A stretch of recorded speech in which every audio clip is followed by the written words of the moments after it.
Chapter 26 of the Discovery of New Worlds. This recording is in the public domain. The Discovery of New Worlds by M.B. Synge. Chapter 26. The Sea of Darkness. To open up those wastes of tide, no generation opened before. We now open a wonderful new chapter in the world's history, a chapter full of mystery, adventure, and discovery, when the spirit of enterprise was awakened and the eyes of all men were turned towards the boundless sea of darkness and the unknown lands beyond. It had been a triumphant day for the old Phoenicians when they had at last sailed through the terrible Pillars of Hercules, which were supposed to mark the bounds of the world, and found a great rough sea rolling in beyond the Mediterranean. This farthest point of legendary adventure was now to be the starting point of the new voyagers.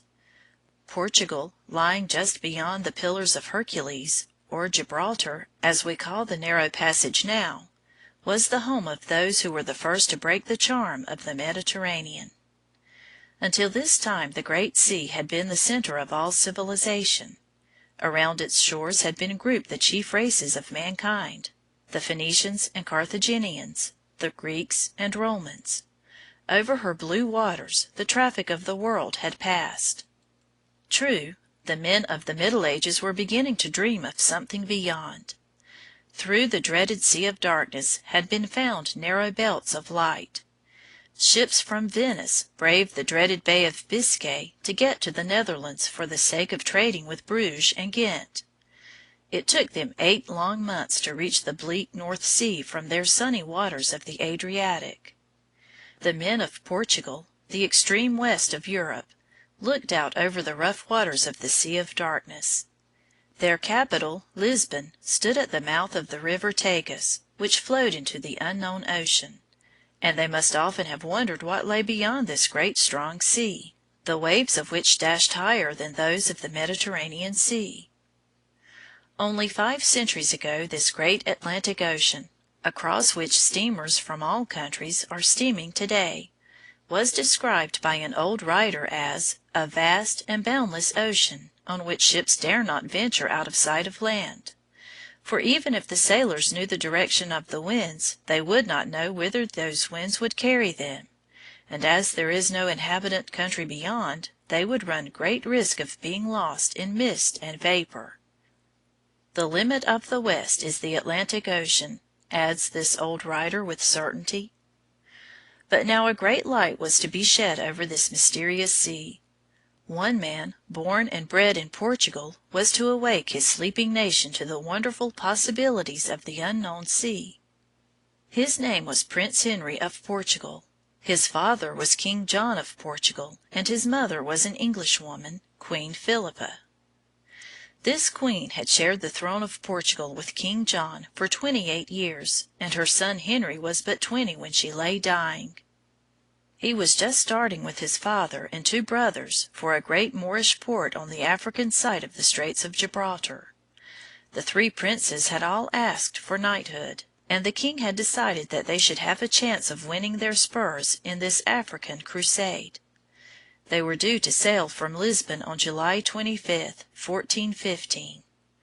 On the 13th Queen Philippa died. Her last thought was for the success of her husband and sons.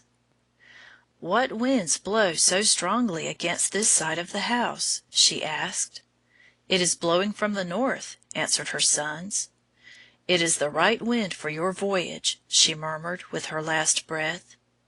A few days later the motherless princes left Lisbon with their father to win their knighthood. Prince Henry, though the youngest of the 3 brothers, was the first to win knighthood. The king's face was bright with joy as Prince Henry approached him, and he welcomed him with the proposal that, as he had borne himself so gloriously, he should receive the honor of knighthood before his brothers. But the prince besought the king that as his brothers Edward and Pedro were older than he was, they might first receive the honor due to them too. The king was pleased with the young man's modesty, and next day the 3 princes in full armor, each bearing unsheathed the sword the queen had given him, were invested with knighthood. It was 3 years before Prince Henry returned to live in Portugal. He had shown himself a worthy soldier, and his renown stood high in Europe. He received invitations from the Pope, the Emperor of Germany, and the King of England to take command of their armies. But Prince Henry had other ideas for his life. He wanted to learn more of the Sea of Darkness over which he had tossed from Lisbon to the coast of Africa. He wanted to know how far that coast on the west extended.